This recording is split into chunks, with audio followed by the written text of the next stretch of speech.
하나님은 이스라엘 백성들이 오랫동안 복 받기를 원하십니다.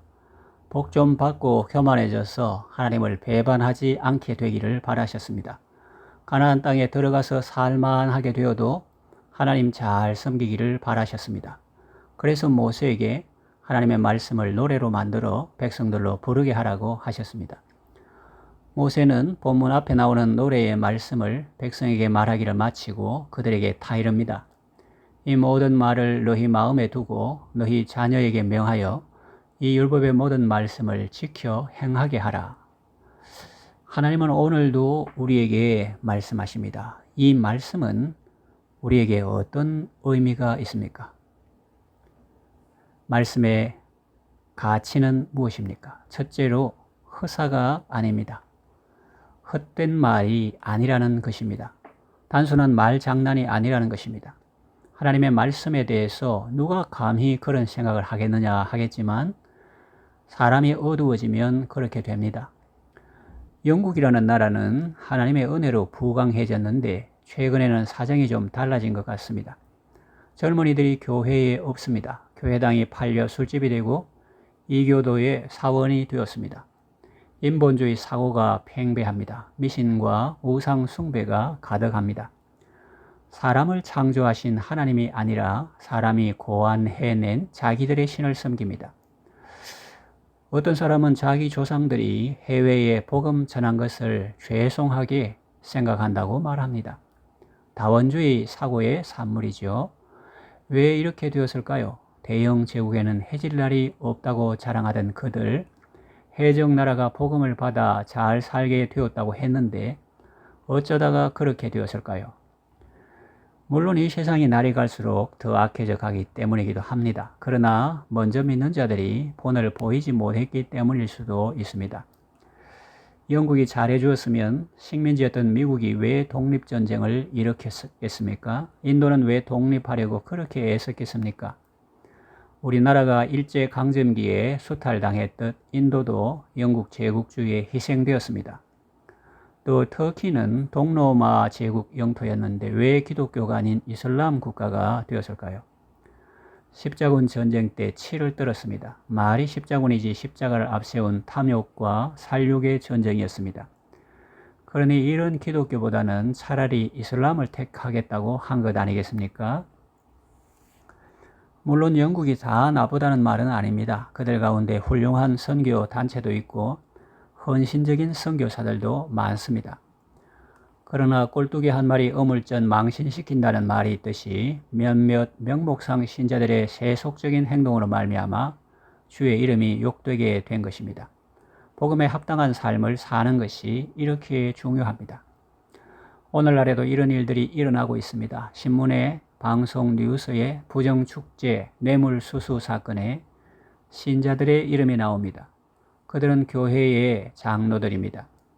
예수 믿고 출세하고 성공했다고 간증도 했겠죠. 혹 간증은 하지 않았더라도 속으로 은근히 좋아는 했을 것입니다. 가문의 영광이고 교회의 자랑이라고 생각했을 것입니다. 그런데 결국 어떻게 되었습니까? 그들 때문에 하나님의 영광을 받으셨습니까? 아니면 그들이 하나님의 영광을 가로막았습니까? 사람들이 그리스도인을 비난하고 교회에 대해 부정적인 시각을 가지게 했습니다. 이런 와중에서 사람들은 목욕물을 버리려고 하다가 목욕통까지 버리는 우를 범하게 됩니다.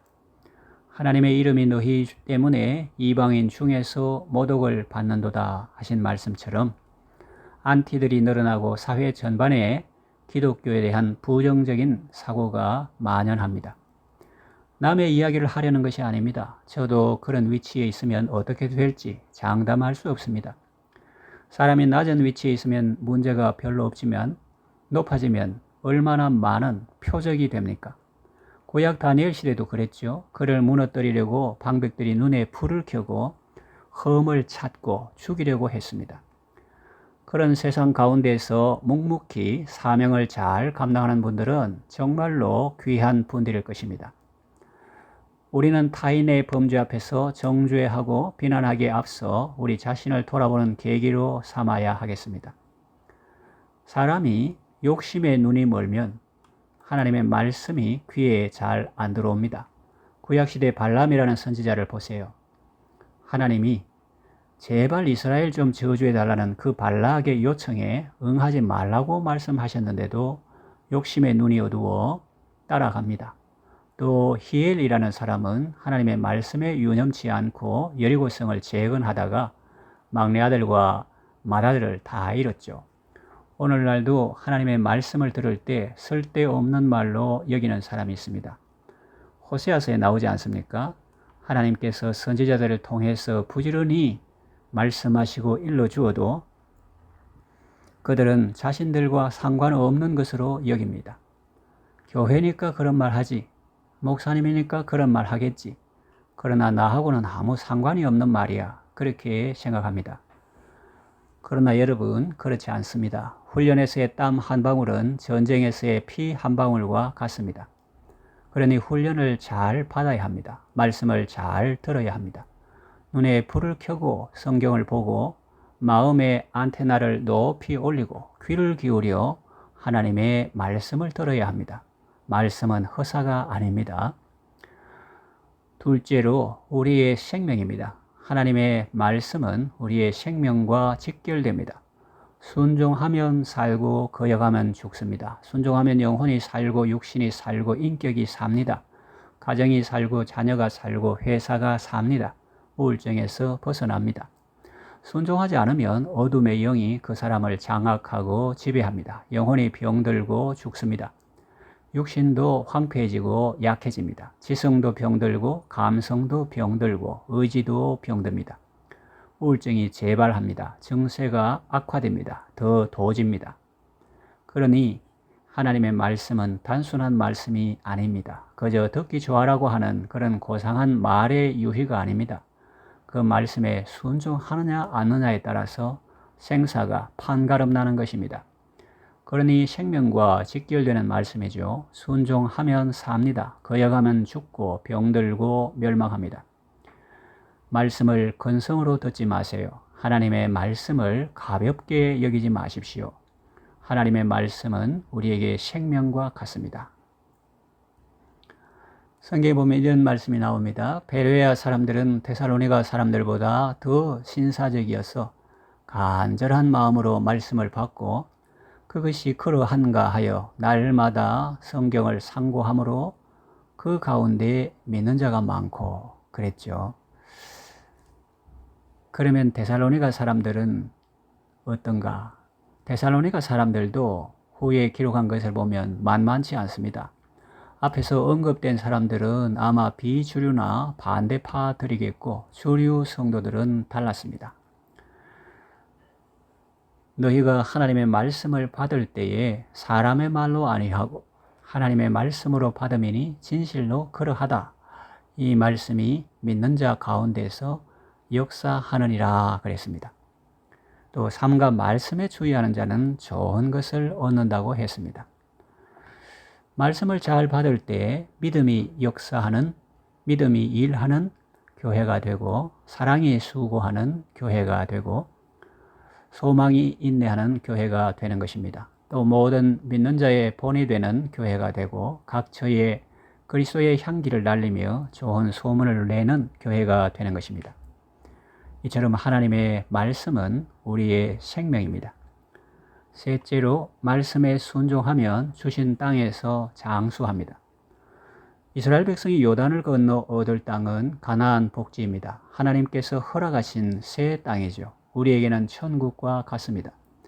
말씀에 순종하면 하나님께서 주신 땅에서 행복하게 오래 삽니다. 또 천국에서 영생합니다. 성경에 보면 천하 인간의 구원 얻을 만한 다른 이름을 우리에게 주신 일이 없다는 말씀이 있죠. 저는 이렇게 표현하고 싶습니다. 천하 인간의 복을 받을 다른 방도를 우리에게 주신 일이 없습니다. 오직 순종함으로 하나님의 복을 받습니다. 구원은 믿음으로 받고 복은 순종함으로 받습니다. 하나님을 의지하며 그 말씀에 순종하는 길, 그 길이야말로 예수 안에 즐겁고 복된 길입니다. 그러니 교회에 나오실 때 입을 귀에 걸고 나오십시오. 말씀 들을 때 9시 뉴스보다 더 경청하십시오. 기도하고 섬기고 순종할 때 헬스장에서 운동하는 것보다 더 즐거워하고 기뻐하십시오. 왜냐하면 생명을 얻고 건강해지는 시간이기 때문입니다. 복받는 시간이기 때문입니다. 이제 말씀을 정리하며 맺으려고 합니다. 하나님의 말씀은 이렇게 중요합니다. 오죽하면 하나님께서 백성들이 잊어버리지 않도록 노래로 만들어 부르라고 하셨겠습니까? 하나님께서 여호수아에게 말씀하셨습니다. 이 율법책을 네 입에서 떠나게 하지 말며 그 가운데 기록한 대로 다 지켜 행하라. 그리하면 네 길이 평탄하게 될 것이라. 네가 형통하리라. 여러분 모두 하나님의 말씀을 소중히 여기시고 그 말씀에 순종함으로 복된 삶을 살아가시기를 바랍니다.